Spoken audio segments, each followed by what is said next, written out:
Bismillahirrahmanirrahim. Qala mu'alif rahimahumullah wa nafa'ana bihi wa bi ulumihi wa adada bi barakati fid dharain amin ya rabbal alamin. Bismillahirrahmanirrahim. Bab kita harus berjuang dan tabah, halaman 30 kitab Al-Alah. Kula wacakan saire.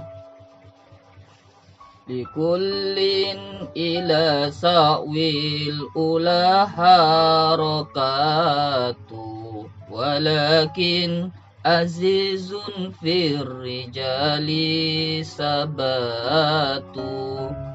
Kabeh wong maring derajat luhur obahe ati, tapi niki di para rajul iku netepi. Bagi setiap orang untuk mendapatkan derajat yang luhur harus dengan perjuangan-perjuangan, tapi sedikit dari mereka yang tabah dalam perjuangan. Syadid yang dimuliakan oleh Allah, bab ini tentang derajat harokah atau tabah dalam memperjuangkan segala hal. Dan karena setiap orang itu pasti bercita-cita untuk berkedudukan tinggi, bercita-cita untuk bahagia. Semua orang itu pasti mempunyai keinginan sampai pada derajat keluhuran, kehormatan, terpandang, kaya raya dan sebagainya, baik dalam kacamata duniawi ataupun dalam sudut pandang ukhrawi. Dari sudut pandang duniawi saja semuanya itu perlu perjuangan, apalagi dalam sudut pandang ukhrawi. Semisal dalam sudut pandang duniawi, keinginan untuk menjadi pejabat, keinginan untuk jadi PNS, keinginan untuk menjadi guru PNS, keinginan untuk menjadi kaya raya dan sebagainya dan sebagainya. Maka semua keinginan-keinginan itu, semua hasrat dan cita-cita itu untuk menjadi terpandang, menjadi luhur, menjadi kaya raya dan sebagainya itu pasti membutuhkan perjuangan-perjuangan. Semakin tinggi cita-cita seseorang, maka semakin tinggi pula perjuangan yang harus dihadapi. Semakin tinggi cita-cita seseorang itu, ya maka semakin panjang jalan perjuangannya, karena keinginan itu, cita-cita itu berbanding lurus dengan usaha dan perjuangannya. Kalau cita-citanya tinggi, ya persiapkan diri kita untuk berjuang yang lebih lama. Ada seseorang yang bercita-cita misalkan menjadi presiden, tentu usaha dan perjuangannya berbeda dengan orang yang bercita-cita ingin menjadi Pak RT misalkan. Gak mulu-mulu lah. Ada orang cita-citanya pengen jadi Pak Lurah, pasti perjuangannya berbeda dengan orang yang cita-citanya ingin jadi Pak RT. Itu berbeda, pasti berbeda. Contoh misalkan kayak Pak Prabowo, presiden kita yang terpilih, perjuangannya bagaimana? Gagal pemilu, nyalon lagi, gagal lagi, nyalon lagi, gagal lagi, nyalon lagi, sampai akhirnya beliau berhasil dalam memperjuangkan cita-citanya. Nah, itu semuanya pasti juga dibarengi dengan perjuangan-perjuangan. Nggak mungkin terus kalau seumpama Pak Prabowo itu dulu ketika nyalon gagal terus putus asa, wis gak presiden ini, nggak mungkin akan terjadi sampai sekarang ini. Nyatanya ketika beliau, ya ini hanya contoh ketika beliau nyalon gagal, nyalon lagi gagal, nyalon lagi gagal, sampai akhirnya apa yang dicita-citakannya itu tercapai. Maka begitu juga jika seseorang itu ingin mencapai derajat keluhuran dalam sudut pandang ukhrawi. Siapa orang yang luhur dalam sudut pandang ukhrawi menurut Allah itu? Adalah orang-orang yang ulul ilmi, orang-orang yang diberikan ilmu oleh Allah. Yarfa'illahu alladhina amanu minkum walladhina utul ilma darajat. Allah akan meninggikan beberapa derajat orang-orang yang beriman di antara kamu dan orang-orang yang diberi ilmu pengetahuan beberapa derajat. Jadi orang yang punya ilmu adalah orang-orang yang punya kedudukan tinggi dalam sudut pandang Allah. Karena orang-orang yang punya ilmu, orang-orang yang dititipi ilmu oleh Allah, diangkat derajatnya lebih daripada orang-orang yang lainnya.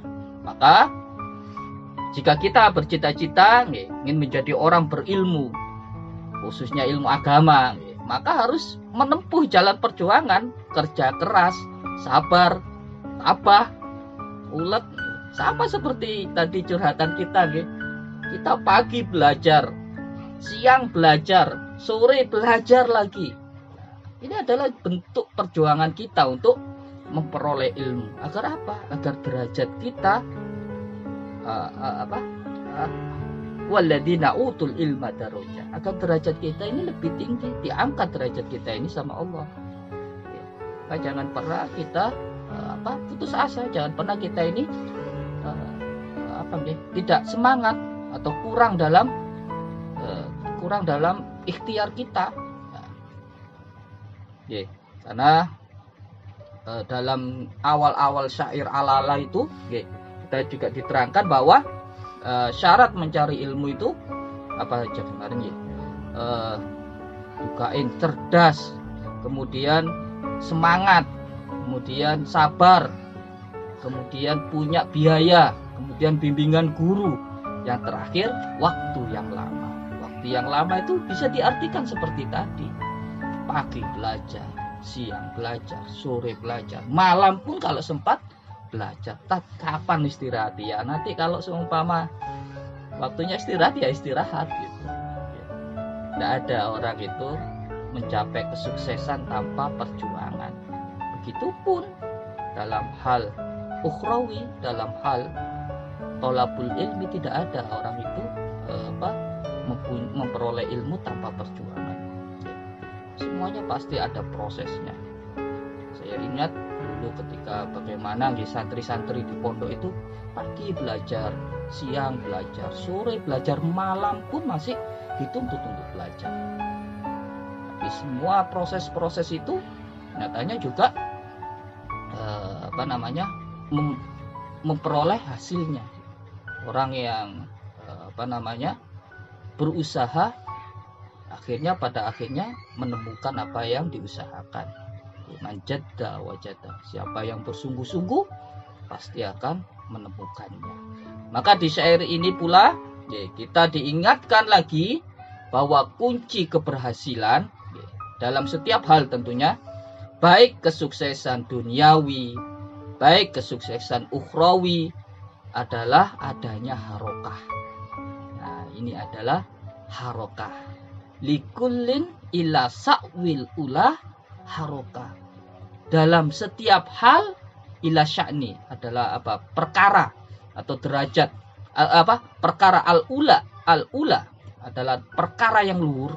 Hal-hal yang punya nilai tinggi itu pasti membutuhkan namanya harokah. Nah, harokah itu apa? Jadi harokah itu adalah gerak hati, obai hati, condongnya hati. Nah, jadi harokah itu kalau dalam ilmu tasawuf namanya azm. Azm itu tekad yang kuat untuk memperoleh sesuatu. Maka ada azm, ada sabar, ada tabah. Nah, ketiganya itu berbeda. Azm itu yaitu tadi keinginan yang kuat dalam hati yang untuk menuju sesuatu, bukan hanya niat, bukan hanya niat. Kalau niat saja itu apa? Niat itu apa? Qasdus syai' muqtaronun bi fi'lihi. Niat itu kalau menurut lughahnya atau syara'nya itu adalah qasdus syai' muqtaronun bi fi'lihi. Qasdu itu menuju sesuatu, berniat menuju sesuatu, muqtaronun bi fi'lihi, berbarengan dengan pekerjaannya. Contoh, ada anak niat mondok misalkan. Saat anak itu pergi ke pondok, saat itulah keniatannya telah sah terlaksana. Kita misalkan ingin belajar, Contohnya ya belajar ala-ala ini. Nanti jam 4 saya mau belajar ala-ala. Ketika jam 4 dengan online seperti ini, ya itulah keniatan itu sudah sah dicatat sama Allah. Tapi azam bukan seperti itu. Nah, contoh keniatan itu seperti ini. Contoh keniatan dan azam itu seperti ini. Oke, saya ingat dalam kitab Riyadhus Shalihin itu ada sebuah cerita di zaman Bani Israel. Itu ada seseorang yang telah membunuh 100 manusia. Suatu hari, belum 100 gitu. Suatu hari itu ada katakanlah penjahat begal nih, orang pembunuh misalnya. Itu dia sudah membunuh 99 nyawa orang. Suatu hari hatinya ini terketuk untuk bertobat, kembali kepada Allah nih.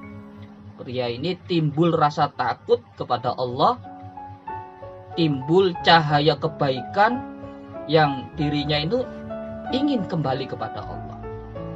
Dia merenung, bertanya-tanya dalam hatinya, ya apa Allah ini masih mau menerima saya, sedangkan saya ini telah membunuh 99-nya. Bagaimana kedudukan saya ini di Allah nanti? Akankah Allah ini menerima saya kembali? Maka muncul pertanyaan-pertanyaan seperti itu, galau hatinya. Semakin hari semakin galau, ingin bertobat, tapi apa saya diterima? Saya ini sudah terlanjur jauh sekali sama Allah. Akhirnya orang ini, si pembunuh ini mendatangi seorang rahib, mendatangi seorang rahib yang ahli ibadah. Ingat ya, rahib yang ahli ibadah. Dia berkeluh kesah, bercurhat, wahai Pak Rahib, saya ini telah membunuh 99 nyawa. Saya ini punya rasa penyesalan dalam hati saya. Saya ingin kembali kepada Allah. Tapi apakah saya ini masih diterima oleh Allah? Bagaimana kedudukan saya di hadapan Allah ini? Akankah Allah masih menerima saya kembali? Apa katanya Pak Rohib tadi? Orang yang ahli ibadah tapi bukan ahli ilmi. Katanya Pak Rohib itu, tidak. Kamu itu, orang seperti kamu ini sama sekali tidak akan diterima taubatnya sama Allah. Kamu ini sudah terlanjur jauh, wahai pemuda. Maka engkau tidak akan pernah mendapatkan ampunan Allah. Nah, mendengar jawaban yang seperti ini, ya si pemuda atau si laki-laki pembunuh ini semakin galau hatinya, semakin sedih hatinya. Kalau gitu tak mesisan. Ada istilah mesisan ya, ada istilah mesisan itu nek kadung jeru pisan. Nah, gitu. Akhirnya karena jawaban Pak Rahib ini seperti ini, akhirnya dibunuh sekalian Pak Rahibnya ini. Ya, akhirnya Pak Rahibnya ini dibunuh sama pemuda. Lengkaplah 100 jiwa yang telah direnggut olehnya. Akhirnya dia pergi dari tempatnya Pak Rahib ini masih dalam keadaan yang sama. Hatinya itu masih mulai tampak ada rasa penyesalan. Ya, aduh, kenapa saya bunuh sekalian Pak Rahib ini tadi? Dia ini orang baik sebenarnya. Ya, masih ada rasa penyesalan gitu. Kalau gini saya sudah bunuh 100 orang kayak gini, bagaimana ini saya ini ingin kembali kepada Allah kok katanya nggak bisa. Akhirnya orang ini bertemu dengan ahli ilmu, seorang ulama dalam zaman Bani Israel itu. Akhirnya dia berkeluh kesah kepada ulama ini, wahai orang tua, wahai orang yang ulama, saya ini tadinya mau bertobat karena saya sudah membunuh 99. Saya datang kepada si A, si rahib si A yang ahli ibadah itu, katanya saya ini sudah tertutup pintu tobat saya. Karena galau hati saya, karena saya merasa tidak ada jalan keluar, dan saya ini mangkel dikatakan, wis orang seperti kamu ini nggak akan pernah dirahmati oleh Allah. Karena saya emosi sesaat, maka saya bunuh sekalian si rahib ini. Wahai Pak Alim, ya Pak Kiai, bagaimana saya ini ketika akan bertobat kepada Allah? Akankah tobat saya ini diterima kepada Allah?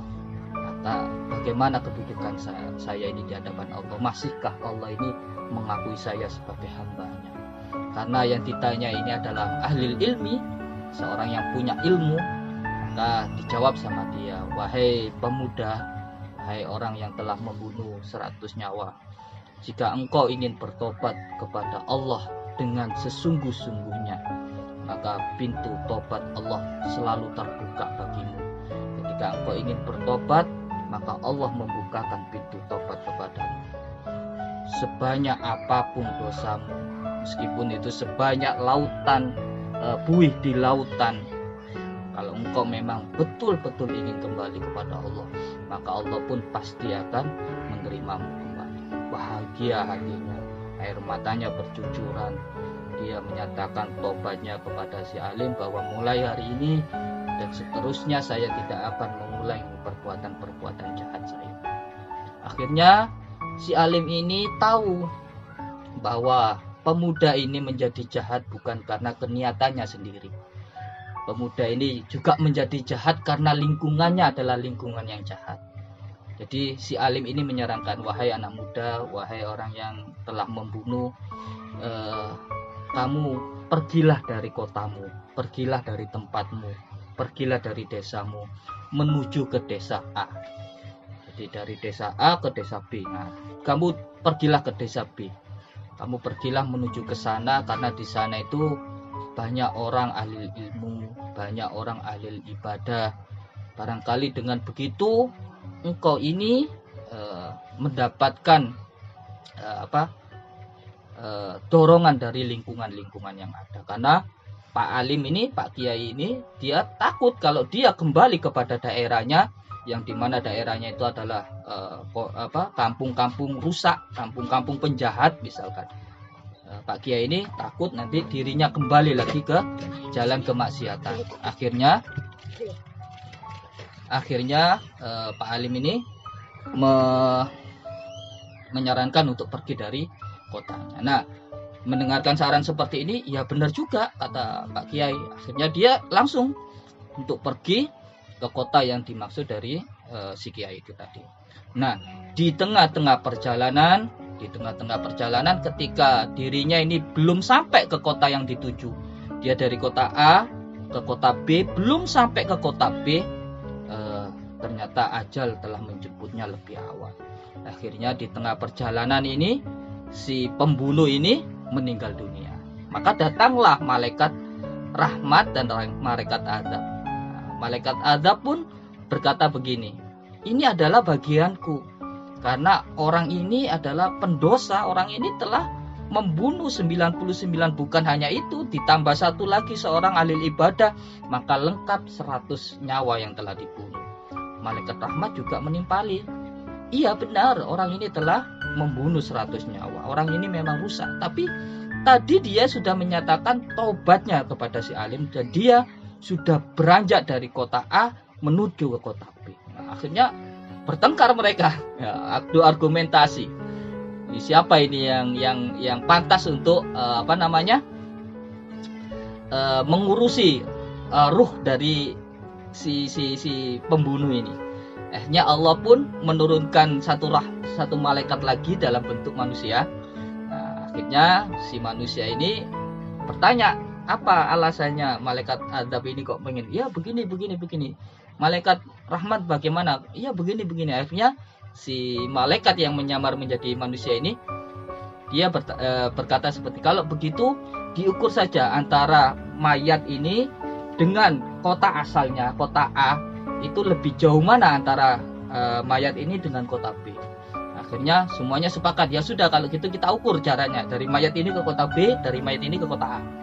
Akhirnya ketika diukur, karena dia ini di pertengahan, akhirnya ternyata jaraknya itu sama. Katakanlah misalkan 100 km, itu 50 ke kanan, 50 ke kiri. Hanya saja selisih satu jengkal, si pemuda pembunuh ini lebih dekat kepada kota yang akan dituju. Maka dengan begitu malaikat rahmat itu mengambil untuk mengurusi ruh dari orang yang pembunuh ini. hanya selisih sejengkal, orang itu akhirnya terselamatkan dari malaikat adab itu tadi. Nah, cerita seperti ini adalah menunjukkan bahwa niat itu tidak hanya cukup dari sisi niatnya saja. Ada harokah. Ada harokah itu gerak hati untuk tekad betul-betul saya akan kembali kepada Allah. Nah, itu namanya harokah, azm. Itu adalah niat. Bahkan untuk umatnya Nabi Muhammad, untuk umatnya Nabi Muhammad, semua keniatan baik dari umatnya Nabi Muhammad itu langsung dicatat sebagai amalan hasanah orang tersebut. Kita niat, kita niat.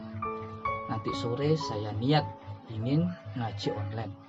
Kita niat saja, itu sudah dicatat sama malaikat sebagai bentuk amalan kebaikan bagi kita. Belum dikerjakan, kan nanti ngajinya. Tapi ketika di-share ngaji, ada keniatan dalam hati, saya niat ingin ngaji. Nah, saat itu pula keniatan itu dicatat sama Allah.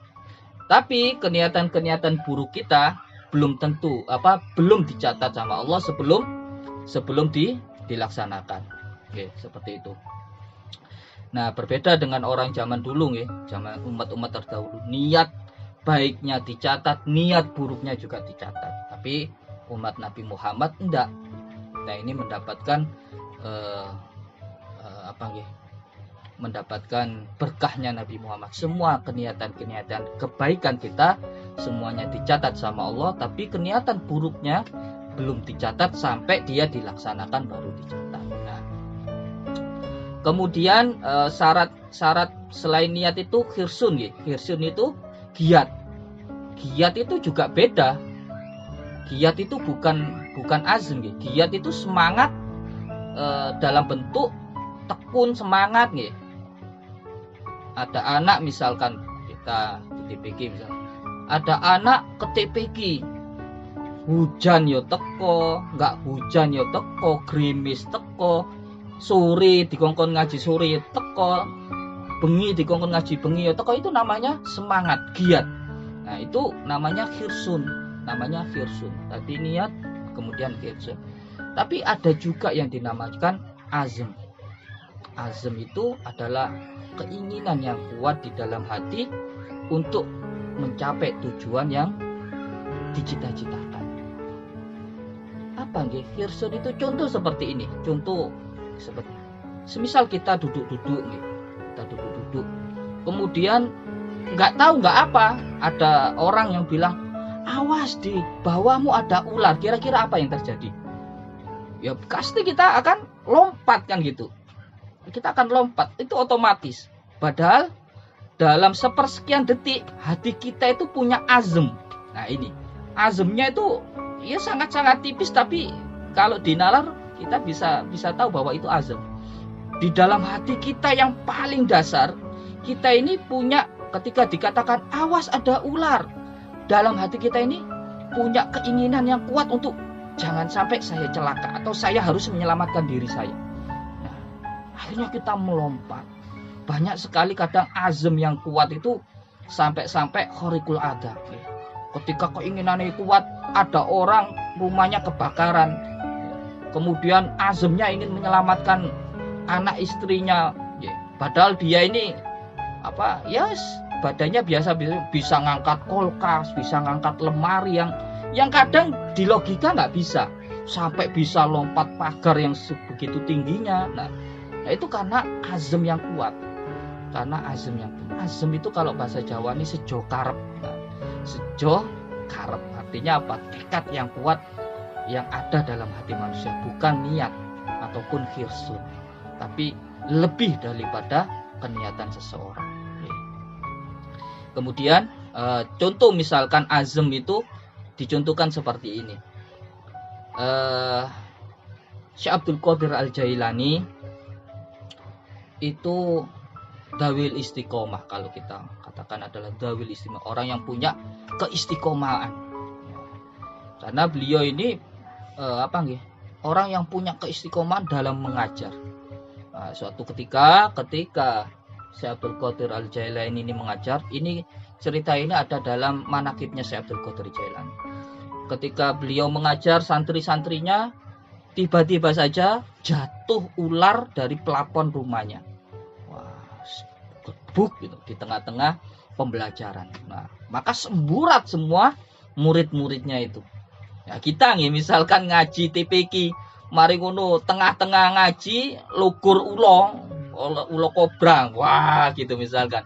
Apa yang terjadi? Ya pasti buyar kan gitu. Karena azam kita, nah ini kembali lagi, azam kita apa? Ingin menyelamatkan diri kita. Jangan sampai saya celaka kan gitu. Azam kita pasti semburat. Tapi apa yang terjadi ketika Syekh Abdul Qadir Jailani mendapatkan ujian seperti itu? Ketika jatuh ular itu, ular yang sangat besar, gebuk, jatuh ke bawah, semua muridnya berpencar untuk menyelamatkan dirinya. Syekh Abdul Qadir Jailani terus mengajar, membaca kitab, murojaah dan mengajarkan seperti biasa, seperti tidak ada apa-apa. Bahkan ketika itu ular yang jatuh itu semakin mendekati kepada Syekh Abdul Qadir Jailani. Syekh Abdul Qadir Jailani tidak tergerak untuk dari tempat majelisnya, tidak tergerak sama sekali, terus mengajar. Bahkan ular itu bergerak ke tubuhnya, melingkari badannya sampai melingkari lehernya. Apa yang dijalankan Syekh Abdul Qadir Jailani terus mengulang, mengajarkan kepada santri-santrinya, terus membaca kitab yang dia baca. Akhirnya ketika sudah terjadi seperti itu, ular itu akhirnya turun kembali di hadapan Syekh Abdul Qadir Jailani, dan biiznillah ular ini bicara. Wahai Abdul Qadir Jailani, aku telah menguji beberapa ulama seperti engkau. Maka ketika aku datang, mereka semuanya porak-poranda. Kenapa engkau kok tidak takut kepadaku, wahai Abdul Qadir Jailani? Apa jawabnya Syekh Abdul Qadir Jailani? Wahai ular, bagiku engkau hanyalah sebuah cacing saja, tidak mendatangkan manfaat ataupun tidak mendatangkan madorot kecuali apa-apa yang telah ditakdirkan oleh Allah. Itu Syekh Abdul Qadir Jailani. Dia percaya betul bahwa kalaupun Allah berkenan untuk memberikan azab bagi saya, tidak akan ada tempat untuk bernaung dari azab tersebut. Kalaupun Allah memberikan rahmat bagi saya, maka tidak ada sesuatu pun yang akan menolak atau menampik rahmat tersebut kepadaku. Itulah keimanan Syekh Abdul Qadir Jailani. Maka ular itu pun akhirnya pergi meninggalkan Syekh Abdul Qadir Jailani. Azamnya Syekh Abdul Qadir Jailani adalah terus istiqomah dalam mengajarnya. Sedangkan azam murid-muridnya itu tadi, ya maklum kan, namanya masih murid, adalah azam untuk menyelamatkan dirinya dari bahaya. Nah, itu ya, setingkat itulah azam-azam para ulama, para wali-wali Allah. Ya. Ada lagi azam yang dikisahkan tentang perjalanan dari seorang muridnya, Imam Malik. Ada seorang, saya ini kalau lihat waktu cepet banget gitu rasanya ya, Masya Allah. Saya lanjut ya, lanjut sedikit lagi. Ya, saya ingat kisahnya Yahya bin Yahya, murid dari Imam Malik.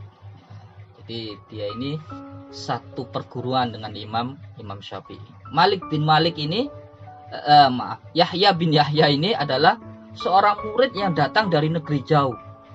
Imam Malik itu kan ada di Madinah. Sedangkan Yahya bin Yahya ini adalah murid dari negeri Spanyol, Al-Andalusia. Dia datang ke Madinah untuk belajar langsung kepada guru besar Imam Malik.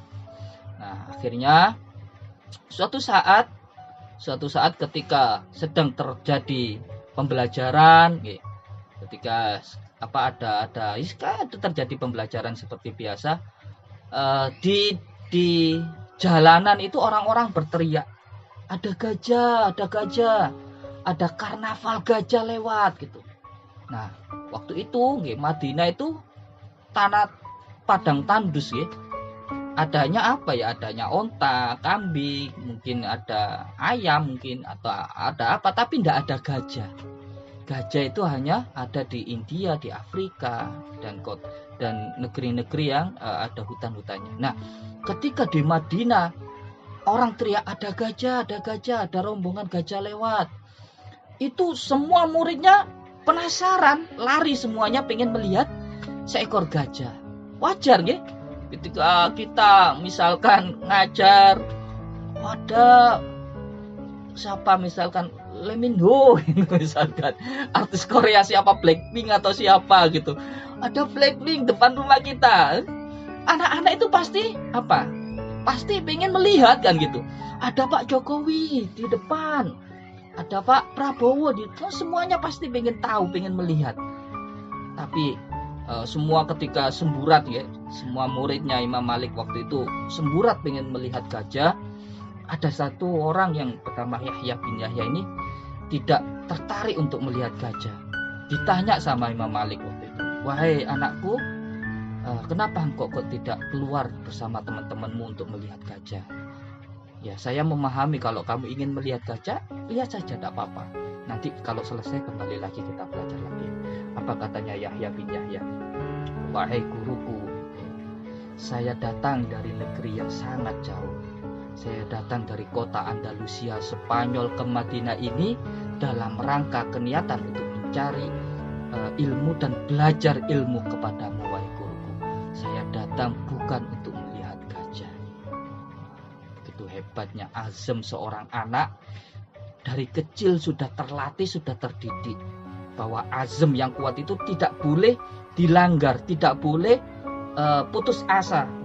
Harus belajar dari awal, harus belajar dari kecil bahwa kalau kita punya azam, maka tuntaskan azam itu. Kita punya keniatan, landasi dengan azam. Niat ke kota A, landasi dengan azam, betul-betul aku harus sampai ke kota A.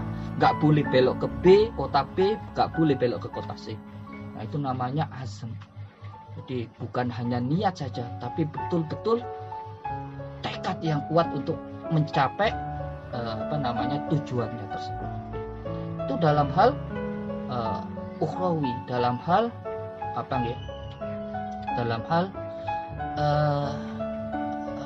mencari ilmu, azam-azam seperti itu gitu.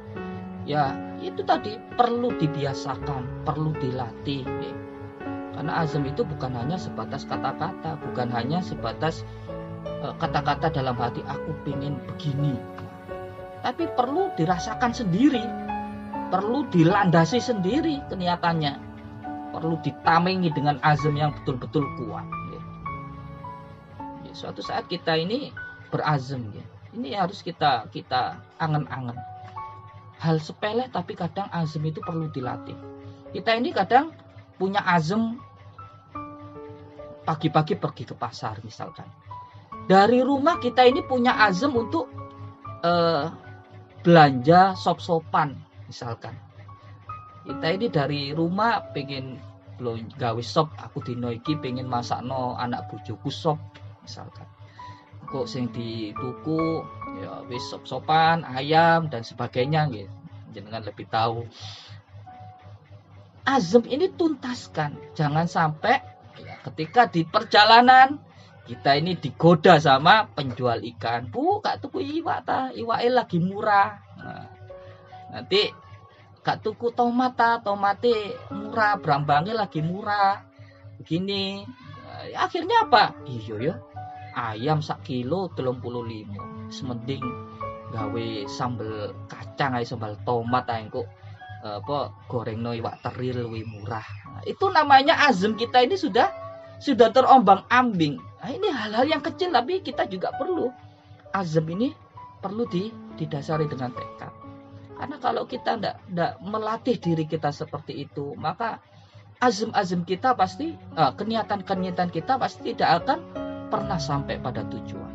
Punya niat, iya awal-awal punya niat, akhirnya gagal. Kenapa? Karena niatnya tidak diazami dengan sungguh-sungguh. Kita punya keniatan pengen umroh, pengen haji. Oh, awal-awal nabung giat, tapi lama-lama sudahlah. Nah, itu namanya azamnya kurang. Kita punya niat pengen belajar sungguh-sungguh dalam madinku. Awal-awal semangat, dalam perjalanannya akhirnya ya sudahlah, capek gini-gini aja. Nah akhirnya ya gagal karena azamnya tidak kuat.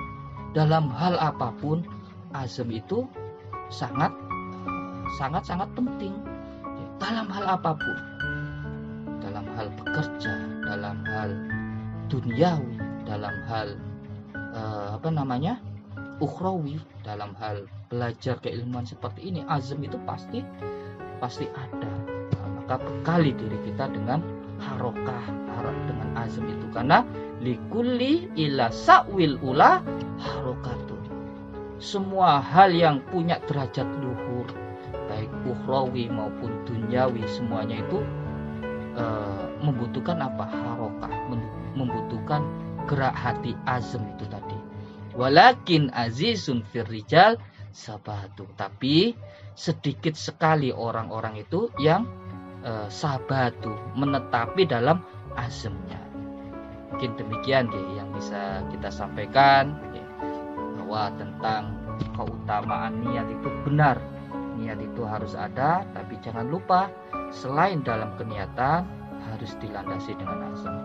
Kata asatid sekalian, yang bisa saya sampaikan, barangkali dari pertemuan ini ada yang mau ditanyakan atau mau ditambahkan, monggo saya persilakan.